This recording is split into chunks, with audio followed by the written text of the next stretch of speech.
हम लोग तो हर मज़हब का पूरा सम्मान करते हैं। वो अपने मज़हब को माने, हम अपने मज़हब को माने, हमें किसी से कोई आपत्ति नहीं है। साल में 1 महीना ऐसा मिलता है, इसको बीच में गैप दे के नहीं रखा जाता।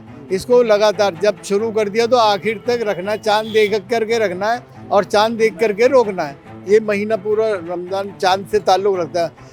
कोई भी धार्मिक काम चाँद से ही शुरू होता है और चाँद पे ही ख़त्म होता है। ये लोग जो इफ्तार पार्टी देते हैं तो वो पार्टियां क्या होती हैं? मतलब नहीं, वो वो भी राजनीतिक ही होती हैं कि होनी चाहिए कि क्या? अब तो ख़त्म हो गया, पहले बहुत होता था। हाँ। रमजान का महीना चल रहा है और अभी 4 दिन बीत गए हैं, 5 दिन बीत गए हैं, अभी पूरा महीना बचा हुआ है। तो इसमें रोजे अभी चल रहे हैं, क्या कहना चाहेंगे अभी आप रमजान को लेकर के? रमज़ान में मुस्लिम अपनी इबादत के लिए बिल्कुल मुस्तैद रहता है, कारोबार पे कम ध्यान और अपने रमज़ान का ज़्यादा। ये 30 रोज़े या 29 रोज़े होते हैं, इसका बहुत एहतराम रखा जाता है। कुरान शरीफ का पढ़ना और रमज़ान का रखना, बच्चे भी रखते हैं, इसमें बड़े भी रखते हैं, घर का परिवार हर इंसान रोज़े रखता है। कितने वर्ष के छोटे बच्चे रखना शुरू कर देते हैं? सही एतबार से तो 12 साल का बच्चे से शुरू होता है, लेकिन कुछ बच्चे ऐसे होते हैं शौक में 8 साल 9 साल के बच्चा भी रोज़े रखता है। तो फिर वो बच्चे 30 दिन तक लगातार रहते हैं? हाँ, नहीं, बीच में छोड़ के भी रख लेते हैं, कुछ बच्चे बराबर का भी रखते हैं। तो ऐसा कोई नियम होता है क्या कि अगर रखना शुरू किया तो पूरा नहीं, महीने 12 रखना साल के पड़ेगा? बाद 12 साल के बाद बच्चे को रखना ही रखना है रोज़ा, समझे? 30 दिन तक? 30 दिन तक।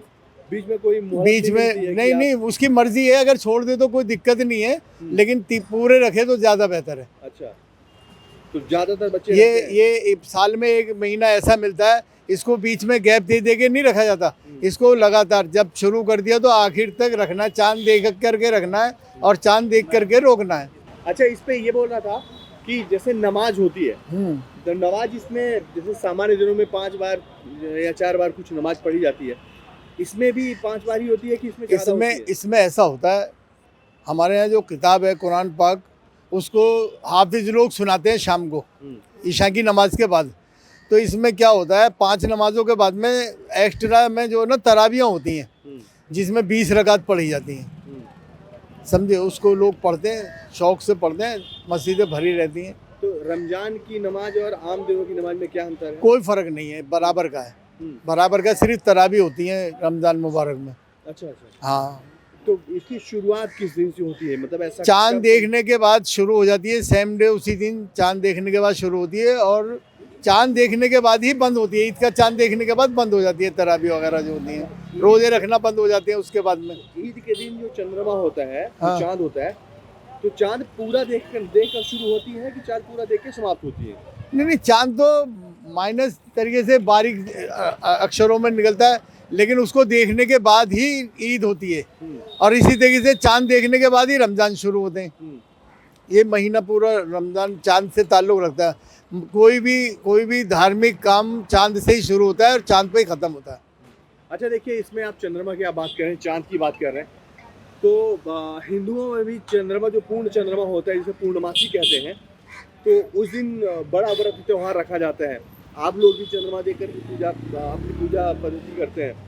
वैसे जैसे हिंदुओं में जैसे राम की बड़ी मान्यता है, तो आप रमजान में जो रोज़ा रखते हैं। जब सारी चीज़ें मिलती जुलती हैं, एक ही देश में एक ही जगह पे रहते हैं, तो फिर ये हिंदू मुस्लिम क्यों है? ये कौन है लोग जो हिंदू मुस्लिम में ये सब करते हैं? ये तो आप ढूंढो उनको, ये लोग कौन हैं।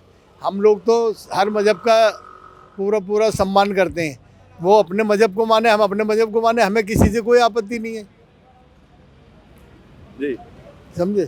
कोई भी किसी मज़हब को कोई मान रहा है, कोई इससे हमें कोई गिला शिकवा नहीं है, हमें अपना मज़हब देखना है। अभी रमजान का महीना चल रहा है, आप रोज़ा रखे हुए हैं, समाज के लोगों को, जो मुस्लिम समाज के लोग हैं, जो हिंदू समाज के लोग हैं, क्या एक मैसेज देना चाहेंगे आप?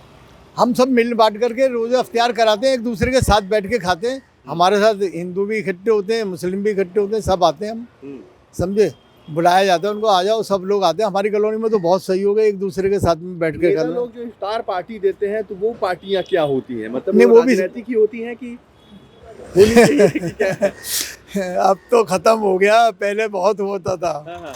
लोग शौक़ से खर्च भी करा करते थे और वो खर्च होने चाहिए, एक दूसरे का ताल्लुक़ बढ़ते हैं, घटते नहीं है। ये अख्तियार पार्टी होनी चाहिए, इससे एक दूसरे का ताल्लुक़ अच्छे बनते हैं, सब इकट्ठे होते हैं, हर समाज का आदमी इकट्ठा होता है उसमें, इसलिए अख्तियार पार्टियां होनी चाहिए।